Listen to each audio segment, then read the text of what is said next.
Hey, what up, family? I'm looking at the recording and I'm looking really red right now. I guess because I've been in the sun in the Eastern Mediterranean for a while, but I'm actually in Washington, D.C. today. It is June 5th, 4 p.m. Washington, D.C. time. Welcome back to another edition of the Try Life On podcast. I finally connected with my girl, Kristen Vierra. We've been trying to connect now from maybe 3 or 4 months. She's good people. So Kristen is a remote career and lifestyle coach. But I want to caveat that a little bit. When people hear about a remote coach, what people tend to think is, oh, that's someone who helps me find a remote job and that's it. That's not Kristen. And a lot of coaches are not like this. She's much more of a lifestyle coach than she is a remote coach, although remote work can be the center of a lot of people's lives so they can fulfill their purpose or find a place that means something to them or feel differently about life. But Kristen, she helps her students find their authentic self. She helps them uncover what it is they actually want to do. I think a lot of us enter career when we're 21 or coming out of grad school or something. You go right into the Amazons and the Facebooks and the consulting firms and the high tech firms, and you end up in this corporate ladder thing or whatever. Nothing wrong with it, but for some people, 10 years later, 15 years later, that's not what they intended for their life.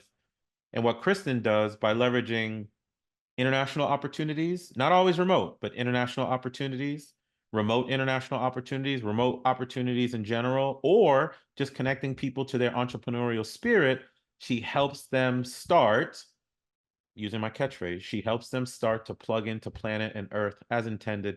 And I expected our conversation to be very synergistic, and it was. She worked in the 9 to 5, she leveraged her 9 to 5 skills, ended up going down to Buenos Aires, Argentina, working in HR.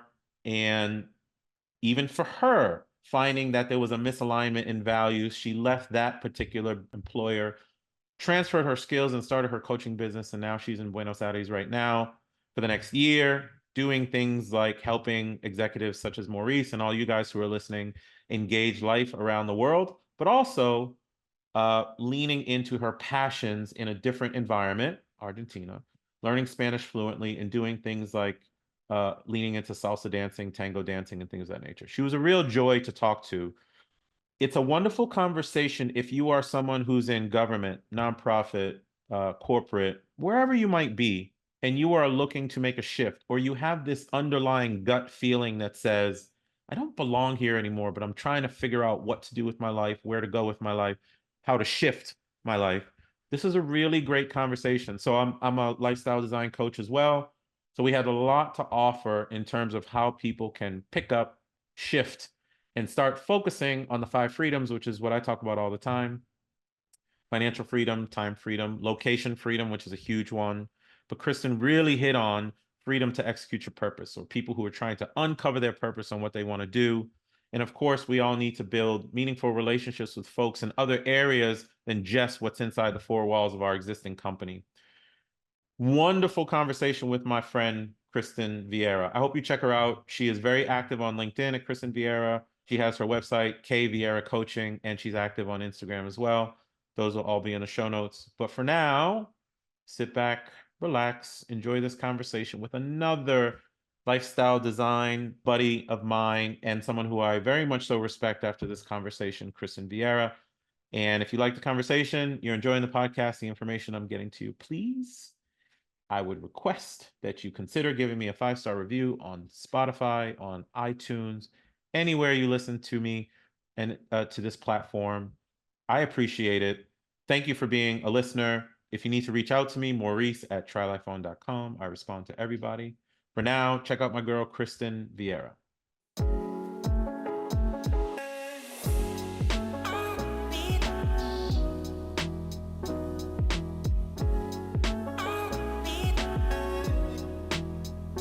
Where are you today? Just so folks know. So I am back in Buenos Aires, which we'll talk about, I'm sure, on this conversation. Yeah. And this is where my abroad journey really started. Mostly started here. I love it. I love it. And so what I was mentioning to you before, and then I'll give context for folks who are listening, a lot of the people who listen to this podcast are trying to try life on in their own way, plug into planet and earth as intended, as I always say. And what attracted me to you and your story is that, one, you are a remote and lifestyle coach. So you are helping people live, and whatever remote and lifestyle means, right? Like, it's so unique to each person. There's no one definition of it, but you do help a lot of people, especially at a time where I feel like there's so many people in quiet desperation sitting in offices and things of that nature. So it's important. And then two, the second reason is you're doing it yourself. And it's one thing to be saying that you're coaching people in something, it's another to be living it the way that you are. So thank you for coming to the podcast and tell us a little bit about what you do. Yes, thank you for the intro and thank you for having me. I'm very excited for our conversation. And going off of what you just said, that means a lot to me because one of my philosophies becoming a coach was embodiment. And I'm a strong believer, based on those who've inspired me on my own journey, is I really respect and admire those who embody and practice what they preach. And that is what I aspire and practice in my life, is that if I'm going to help someone else with something, I best be embodying it, right? Like, don't get me wrong, we're all human, I make mistakes, we all make mistakes, we all have our learnings, but my goal is to embody, and I just believe strongly in character and integrity. And so that is a lot of what guided me to be a coach in the first place. And it's core values I have. And so what I do now, based on those principles that guided me into this path, is a lot of my personal journey, moving abroad, traveling, opening my mind to new ways of living, inspired me to eventually go remote, which took me throughout South America and over to other parts of the world last year with my work. And it showed me a deeper level of fulfillment. And I was already, when I went remote, starting to coach for career fulfillment, but it really expanded my coaching, which is what it is now, which is helping others to uncover their unique version of fulfillment and live in alignment. And this is often through the channel of remote work, which opens the possibilities of how you can do that, as you've been doing and as I've been doing. And it's just beautiful when you are remote, how it allows you to expand the possibilities for your life. Yes. And I don't think people get that. I think people confuse being remote as a digital nomad. I think people confuse being unplugged as someone who just sits in front of a laptop and then shuts it and then goes to the beach or something like that. And I know you know that to be very different. What is a fulfilling remote career to you? How does that manifest with the people that you work with? Yeah, well, the beauty is it's unique to each person, because what fulfillment is for me is different than it is for many of my clients. Although, funny enough, how you see alignment with people you work with, because they're attracted to you for a reason, right? I find that that's fascinating as a coach. Yeah, everyone is unique. So for me personally, fulfillment has been doing work that inspires me, that gets me up in the morning, and that I feel that I'm contributing to the greater good of society in some way. And for that, that's been coaching and helping others to live better lives in a short formed term. But for my clients, it can mean relocating to a new country. It could mean having the flexibility to spend more time with their family in their home country. It could mean working from home because they have a disability, or because they are more introverted and don't want to go in an office. There's so many reasons and ways that remote, I think, can be lived. Remote work can be used as a channel. And I think that is what I think is so powerful for remote work. I'm a remote work advocate because I believe that there's so many valuable reasons for working that way, but I don't think it's the only way of working. No. Everybody's definition of success is a little bit different. And when I was reading not your bio, but your list of services, or what you espouse as your list of services for one-on-one coaching, but I know it's fluid. I liked when I was in corporate. I actually liked being in an office. I never want people to think that I crap on corporate or the office environment or anything like that. It's not that. It's that we have so much more life to live. And if you are confined if you are confined to four walls, not only are you confined to that space physically, but you're also confined to the information and the mindset in that space.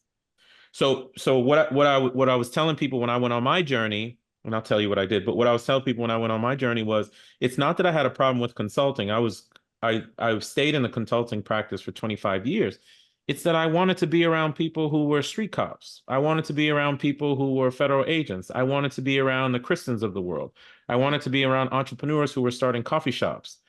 I think when people hear the whole remote working culture, they immediately go to digital nomad. They don't even realize that what you're doing is you're opening yourself up to other possibilities of life by unplugging like that.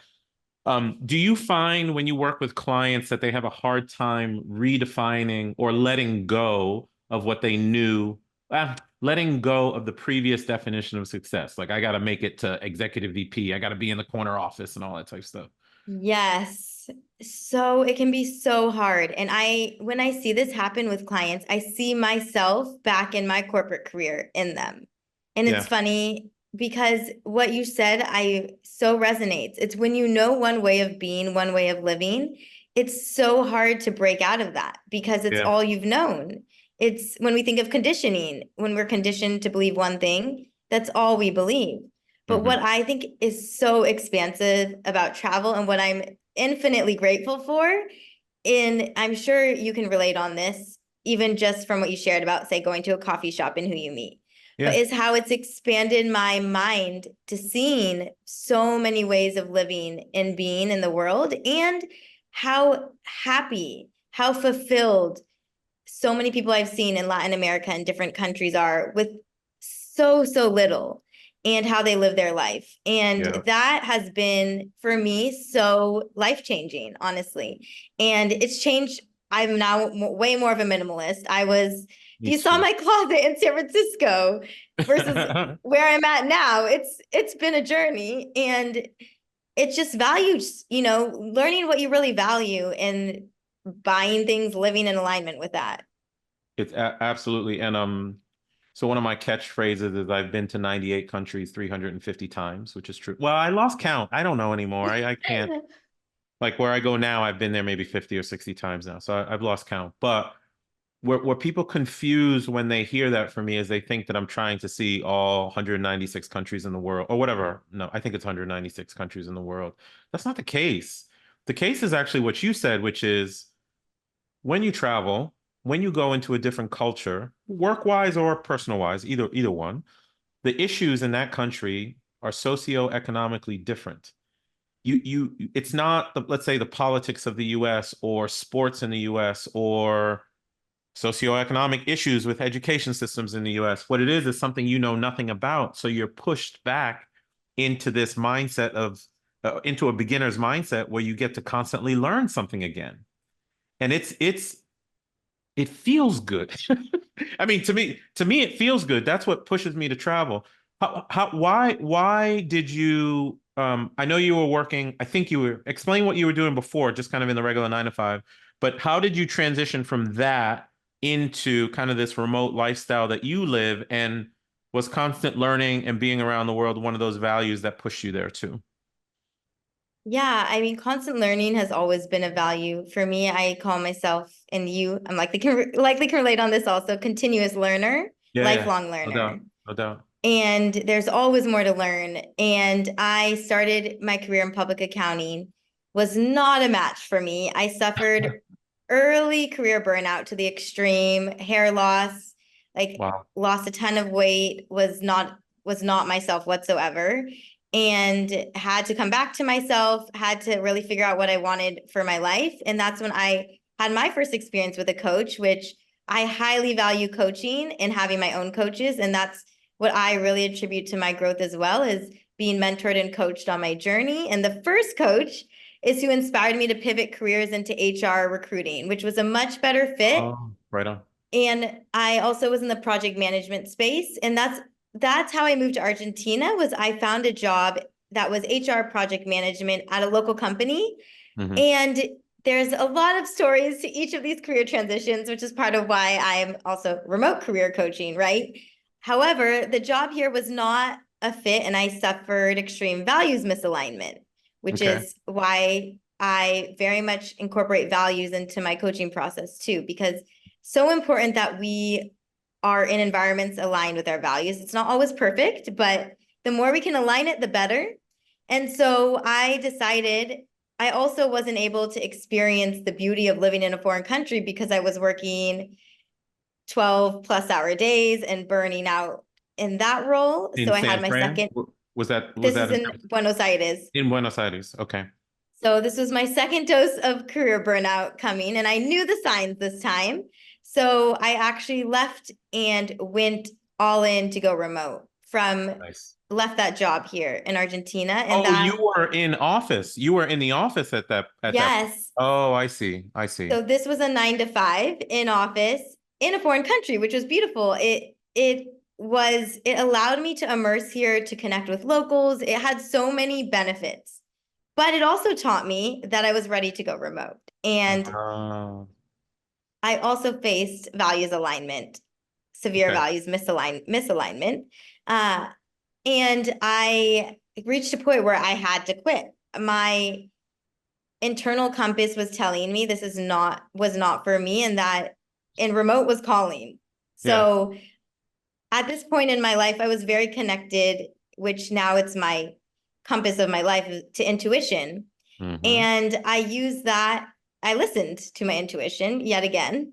And that's when I went after going fully remote. And when I started my remote career, I was starting my coaching journey. So working with a company, career coaching, and then also helping a company in terms of remote hiring. So I was a recruiting strategist. So I was still in the recruiting HR space when I went fully remote. There were a lot of transition periods in my career, which is why I'm passionate about helping others, because it's when you live so many experiences, and I'm sure this relates to also your passion for coaching, is that when you live so many experiences that take you to depths that bring you, and you have to face those depths and practice resilience and pull yourself through them, there becomes a deep passion to help others through that. Because when you've been there, you want to be that person for someone else. And that is really also what guided me to be a coach. But did you, so thanks for sharing that. And I want to highlight a couple of things for folks who are listening. One, we all, from a 9 to 5 perspective, whatever your job is, whether it's corporate, government, nonprofit, it doesn't really matter. There's a certain skill set that you learn. It's leverageable. I think people discount, if they are you were in public accounting, but if they are a CPA, if they are a doctor, if they are a behavioral specialist, that skill set in some form or fashion is transferable to other stuff. I don't think people look at what they do from a 9 to 5 perspective as the asset that it actually is. So I just want to call that out, because you took what you were doing at that company in Buenos Aires, and then you made a decision to I hope I'm saying this right. You made a decision to leverage that knowledge and experience to go do something totally remote, but it was a transfer of skills, not a total rebuild of who you were. Yes, that is a great highlight. Yes, exactly. That's awesome. A pivot, as you could say. It's a pivot, but people are and the reason I want to bring that up is because a lot of the people that I spend time with from a coaching perspective, or just, people, my old friends and my old companies and my old police department and all types of, everybody complains. And I'm like, you have skills that are leverageable. You just have to find the right thing where you can actually leverage it. You don't have to redo your whole life or anything like that. So I definitely wanted to call that out. Go ahead. Yes, no, I just so agree that so many, and I see this with clients too, are afraid of making a change and don't give themselves enough credit for all the amazing skills they already have and have built that can be applied to that change. And I so hear it, because change is scary, right? And thinking of doing something new can be overwhelming and daunting. And what I also see is that many people don't recognize, and this is why I love coaching, is helping them see all the beautiful strengths they have, all of the assets they have that can be applied to make that change. But if you're in the position where many are, where they feel stuck, or they feel, maybe unhappy in their work, it's harder to recognize those things yourself. It's hard because you're the one in it. You're the one having those emotions and stuff. how do you help people?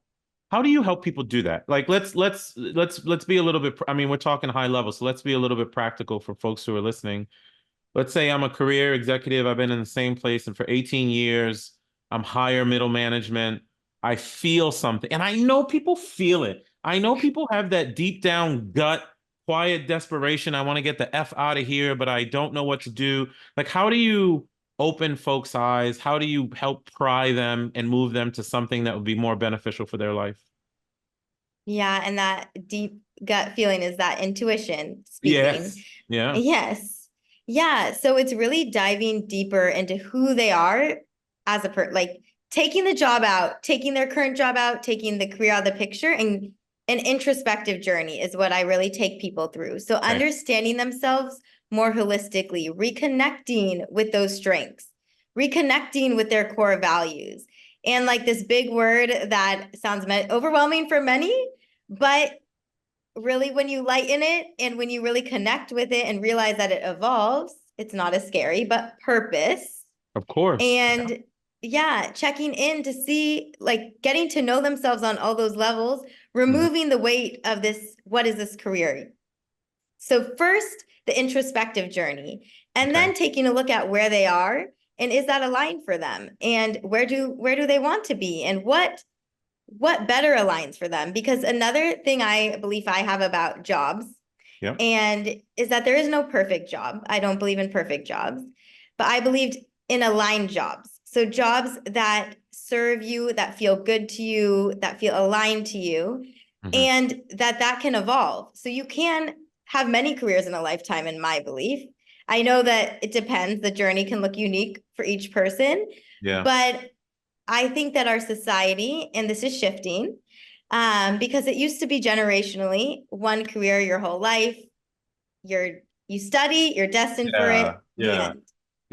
Yep. And now that's shifting, and I think that's beautiful. People opening their minds that I can make a change, I can choose differently, and that they're capable of doing that. Yeah, and I don't want people to be afraid. I post about this quite a bit on LinkedIn, the fact that I sense it is shifting. However, I sense that people specialization came about in the Industrial Revolution. We people started to become plug and play pieces. So if somebody worked in a specific skill for 20 years, they retired, industry could plug another person right into that skill and the economy would keep moving. That's where it came from. What has happened with the world according to Maurice? What has happened with our education system? 20 to 30 years of formal education telling us what to be, where to go, what success looks like. People climb a mountain, they get to a certain level, and they're freaked out about giving up that title, that role, that everything. And unfortunately, from my perspective, they think they're actually giving up an identity in a lot of ways if they're going to shift to something out when, and I'm going to highlight what you said, when there's more to life than that. There's purpose in life. And in my journey, and people who listen to podcasts know it, but in my journey, when I was doing the consulting stuff or the executive stuff, my intuition was screaming at me that I needed to be a police officer. It was screaming at me. Purpose and your why can drive you to find ways to get it done if you tap into it. If you tap into it. But I sense when you're working with people, you're helping them tap into that thing that's calling them. Yes. Yes. And I love how you just frame that. And one thing I notice with a lot of clients is we start this process that they say, no idea yet what they want, but they want to change. Yeah. And then we get to the thing that they are wanting. And then they say, this is what I've been thinking. This is what so it's a reconfirmation. So it's like they needed, for example, the police officer reference. Let's say that you went to a coach and said, I don't know what I want. I can't tell, because you're pushing that down. You're pushing down the police officer thing, right? Yep. But then the whole process leads you to police officer. And you're like, well, that's what I've been thinking all along. And it's because it was there. It was needing someone to help you pull that out of you so that you could really believe that's what you wanted. And that is what I feel I often serve for people, is just helping them pull out what their intuition, what their gut already is telling them. And it's just that extra reminder and that extra push of like, hey, this is what you want. Are you ready to go after it? You know? Absolutely. Absolutely. And I'm going to add one more thing, and this is the aggressive part of Maurice. I think we can have the internal voice that screams at us that someone like a Kristen helps pull out. But then there is the voices on the outside, your peers, your coworkers, your neighbor, and probably 9 out of 10 times your own family telling you, no, you've got a nice, safe job. Everything is good. Don't make that shift. Don't move to Buenos Aires. Maurice, don't be a police officer. Don't be a federal agent. You work for this amazing company. Don't take chances. It's always these voices on the outside. I volunteered at a retirement community. And funny enough, it was a retirement community, old folks home. Funny enough, it was a retirement community I used to patrol as a police officer. I would go in there and there would be, believe it or not, there's fights in old folks home. Oh, wow. But I went to go volunteer and I sat there for 2 days, 3 days, and amazing humans, CEOs, moms and dads of 8 kids, entrepreneurial, whatever. None of them ever talked about what they did unless you prompted them. What they were talking about naturally was what they didn't do, what they had regret about, the place they didn't go, the job they didn't do, the Buenos Aires opportunity they didn't take. It's always the more I talk to people who are 20, 30, 40 years my senior, the more I hear regret. And it's a freaky thing. And folks who are listening to this, I think a coach like you, and even me in my own respect for what I do, we help people push into whatever space they want to be so they don't have regret later. That's why I know when I was reading about you, when it says remote and lifestyle coach, it's beyond just getting a remote job. It's about life. It's about living in a big way, in a big way. How, if you are helping people with the remote aspect, how are you helping them find the actual job? Yeah, so I have different options. So like you said with coaching, it's very fluid. So Yeah, I have different offerings. So not everyone who comes actually to me is actually looking for remote work. I have clients who are looking to change careers, clients who are looking to move abroad. So it spans both career and lifestyle. It's very fluid, and often someone comes to me for thinking they want one thing, and in our journey we uncover they want something different, which is, for example, clients I've had who want the remote job, and then purpose comes in and it's, oh, nope, they're ready to go in all on their business. And I'm all about that because that is what they want. And it's, I mean, like an entrepreneurial business, like a business. Yeah. Yeah. So thinking they want remote work, right? And then when we uncover purpose, the intuition, what's bubbles up of like, no, really, they wanted to start their own thing and they've been pushing that down. And so it really ranges, but for clients who are ready to go all in on remote work, the journey is uncovering what they want most remotely, what that aligned role is, and then the strategy to go after it. Nice. So yes, it depends on the client, but when it is remote and they're all in, then we move into strategy. Is there any, I mean, I know it's confidential with clients and stuff, and maybe you don't say a name, but is there any particular story that kind of sticks out to you just as an example of someone who made a shift? Yeah, I mean, I was just immediately came to mind a client of mine who was that exact example I was sharing, who came to me for remote work and building this lifestyle. So also wanting to be international. And in our process, discovered she was ready to go all in on her own business. Okay. And a year later, from our process, is now in Europe, thriving in her business. And so I get to see her updates and stay in touch with her. And to me, that makes everything worth it, is to see a client living what they uncovered in my process was what they most wanted and thriving and so happy. And that makes all of my coaching, even if it's just the littlest change in their life, it makes it all worth it to me. I love it. I love it. And, I also want to call out something you said. Maybe this is not, no, I think it probably comes up in your space too, but in my space from a lifestyle design perspective, and I spend a lot of time with people, including myself. I'm looking at myself in the mirror right now on the notion that lifestyle businesses are a great option. So meaning, so folks who are listening, go to trylifeone.com, newsletter 17. And I was talking about the power of lifestyle businesses, meaning, okay, so I've been a corporate executive, I've been in the military now, but where I live in the Eastern Mediterranean, what I'm actually looking for now is maybe like a 5-room bed and breakfast to run.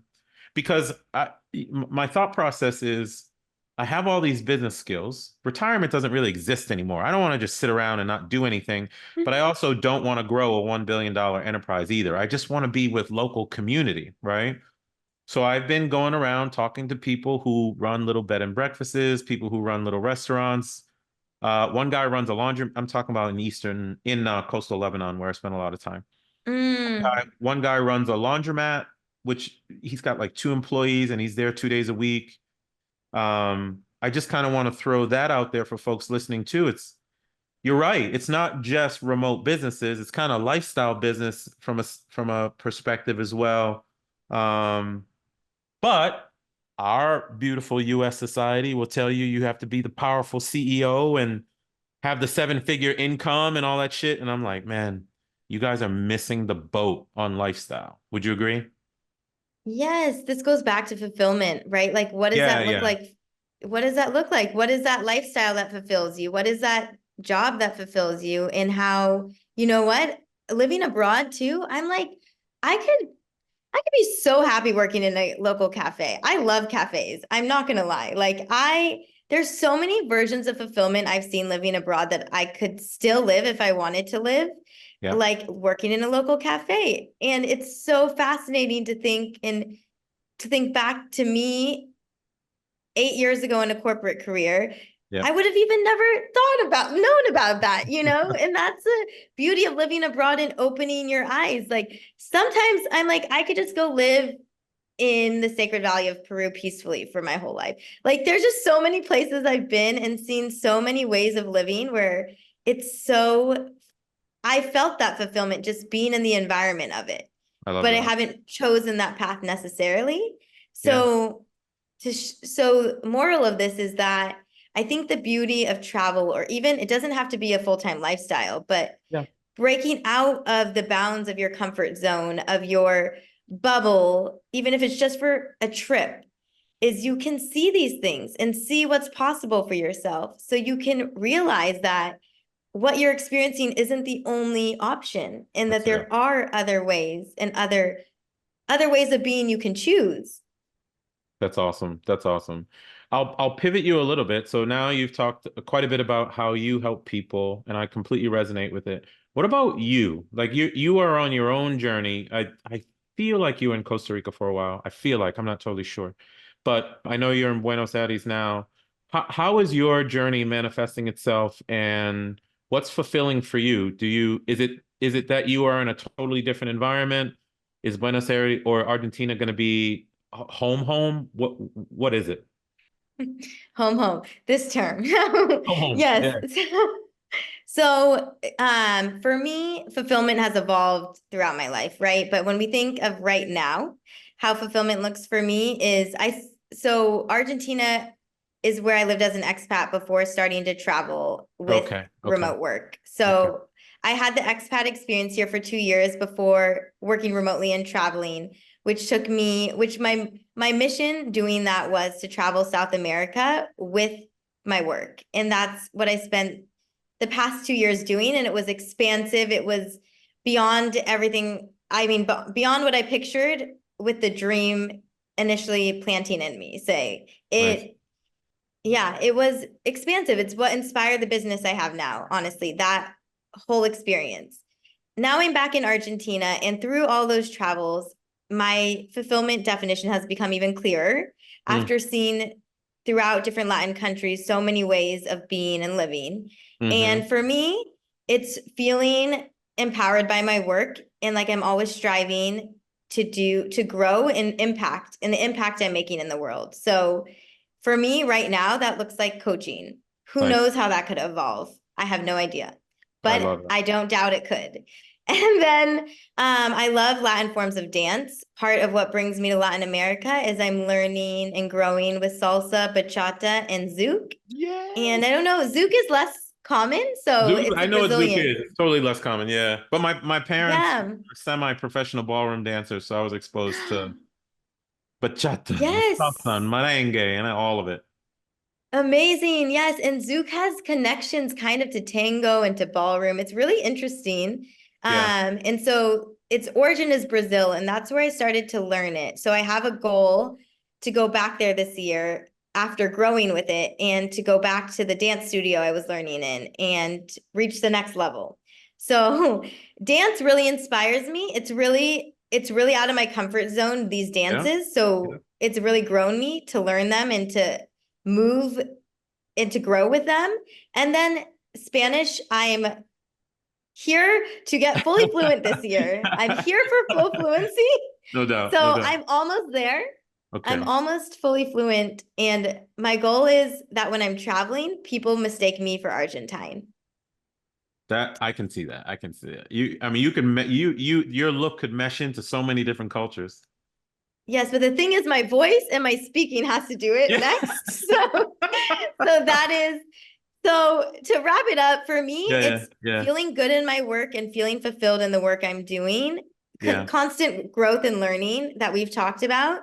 And right now, dance and language are really things that drive me. So all of these areas are kind of where I'm putting my energy and my focus. And I'm also I really want my coaching to get very deep. My goal Yep. is transformational coaching, which Mm-hmm. I would say what I'm doing now is transformational coaching, but I want to reach deeper depths with change in people's lives.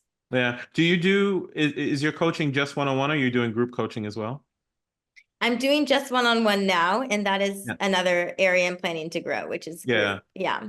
For me, I actually steered away from group coaching in favor of, and this goes back to purpose and fulfillment. I just like being Mm, deeply part of people's lives. I coach up to 10 people at a time. That's my max. And I tell them yeah. available 24 hours a day, 7 days a week. I'm on their personal board of advisors for anything whatsoever. It really does give us, it's like this symbiotic relationship where we can help people, but by helping people, you are actually growing yourself and learning more, which is a beautiful thing. Yeah, wait, I want to touch on that Yeah, because please. it's funny, I've been resisting getting into group coaching, and it's for the reasons you just shared, because I enjoy being deeply connected and with my clients, and Yeah, and group changes the dynamic. So it I'm does. just fascinated because I feel the same way. I have a team that kind of helps me in the background with website stuff and transactions and stuff. And they're like, man, Maurice, you have so much demand. You could do group coaching, charge a different price point, get more people. And I'm like, I don't want to. Like, money's not driving. I want to make money. Don't get me wrong. Like, I'm a realist, but money's not driving this. I don't want to have 500 students and think, no, every time I coach someone, because I spend 3 months with them, even more in certain cases, but usually 3 months, I make a friend, and Hmm. not a surface level friend. I know intimate details of their lives. They know intimate details of my lives. We have helped each other grow. I've helped them try life on in some capacity, and learn that they can change from if only to what if. Like, it's a beautiful thing. And actually, I'm glad you brought up the point because so many people keep chasing money. Let me get more and more transactions and more. And I'm like, the more you chase money, in my humble opinion, the more it runs. The more you chase impact, the more money comes as an outcome of the impact that you're providing. It really does work though. Now, don't get me wrong. People who chase money, they can make a lot of money too. But what I'm suggesting is if you keep chasing it, you're eventually going to make a mistake or do something illegal or whatever because the goal is the money. Sounds like your goal is the people. Yeah, and you just named it impact. So that really resonated because that is the same thing. And honestly, going back to fulfillment Yeah. quickly, Yeah. when I've thought about expanding into group coaching, I think about how deeply I love one-on-one coaching. Yeah. And I think, what's the rush? Like, I'm very happy. My business is doing well. I'm very content. And so then it goes back to that. I check in with myself because I also check in with my definition of fulfillment often. And I say, oh, but is that your definition? Is that what you need? Or how are you doing with where you're at? And I think that's the thing with going back to what you said earlier, silencing the noise of them being like, oh, next for your growth, you've got to do group next. That's your next growth as a coach. It's silencing the noise and checking in with yourself on, but what is the next level of growth that feels good to me, that I want, that aligns with how I feel fulfilled, I do. It's your definition. And for folks listening, I hope you hear it. It's so subtle, but it's so loud coming from you. And I think for me as well, you have got to be courageous enough to define your own version of success. You don't have to follow the status quo of things. You don't have to do what your mom said. You don't have to be the number one person now and get into the AP classes and only the good students go to Yale and the bad students go to the community college. Like all that is over, especially when you get at this point in life. Just be courageous enough to define your own version of success so you can try life on. If there was one thing, so the people listening, Kristen, in some capacity, and this goes beyond the remote nature of what you do. I actually am more in tune to the lifestyle nature of what you do because I get it. You're trying to help people uncover the values that they have and then design their life leveraging employment.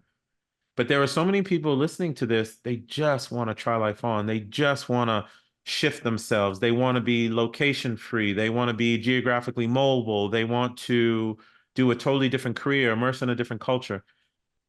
You help a lot of people do it. What would be one thing, given all your experience and even your own personal journey, that you would share with people to get them, like, if there's one thing I could tell you, this would be it, so you can get to trying life on quickly? Ooh. I just hit you with it. Follow your curiosities. Man, you nailed it. Period. You nailed it. That's it. Don't ignore them. Follow them. I think we forget too as adults. I think adults have forgotten how to dream. We were always curious as kids. We were wandering in the woods. We were doing crayon on the street. How is this going to look if the rain hits it and the water swipes it off and stuff? We're just not allowed. I think adults are still curious, but like you said, we don't follow it anymore. We ignore. Yeah. That's a mic, to me, that's a mic drop moment. I hope people pick that up. That's genuinely been one of my biggest learnings. And every time I've done that, my life has expanded. I love it. I love it. Well, I know that the lives of many have expanded because you did me some justice and came on my podcast after me dodging you for 3 months. Not really, but I'm so happy you finally got a chance to come on. I had a feeling this would be a great conversation, and I was right. How do people find you? Where's the best way for people to find you, whether they want to work with you or just talk with you? Yes, and thank you so much for having me. I knew that we would have so much to connect on with shared philosophies on here, and I really enjoyed it and sharing more. And you can find me easiest on LinkedIn by my name, Kristen Vierra, or I have a website as well, so kvierracoaching.com. And then I also share more of my personal journey on Instagram. So that's at Kristen C. Vierra. All right. So those are the main channels. Right on. At Kristen C. Vierra, I appreciate you. Thank you for what you're doing. I know that it's beyond just quote unquote placing people in a job. I know you are changing people's lives. I know it. And that makes me happy in a big way. Thank you for doing that. Yes. Last thing to say is that's actually something I always say. Like I tell clients and I say is it's not about a job. It's about so much more. And that's my mission. It's not at all just about a job. It's about so much deeper. And yeah, it's about life transformation. And that's where my growth as a coach is guiding me. And I just appreciate so much chatting with you coach to coach and hearing. Yeah, no doubt. Yeah. And also just hearing how you also felt about one-on-one coaching, because it really resonated with me and why I've stuck with one-on-one as well. 100%, 100%. And the one-on-one just impacts us as much as it impacts the people we're trying to help. So I would stick with it. But again, thanks for coming on the podcast, and I will be talking to you soon. All right. Ciao, ciao. Bye-bye. Hey guys, this is Maurice, host of the Try Life On podcast, and thank you for listening to another episode.